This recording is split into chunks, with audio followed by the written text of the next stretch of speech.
الله يرحم جواس، أسأل الله أن يرحمه ويرفع درجته ويتجاوز عن سيئته وزلته. لابد أن يكون عند القادة نباهة لهذا، لأنهم إذا سلموهم سيأتي من يعفو عنهم. لا، مسدس جواس لا يفوتكم. أي قائد من قاداتهم الذين قد فعلوا الأفاعيل مباشرة في الميدان بدون يعني تأمين.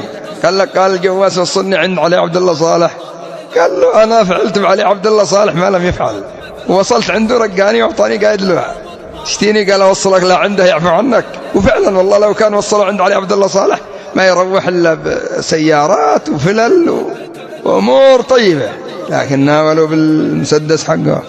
الله يرحمك يا جواس.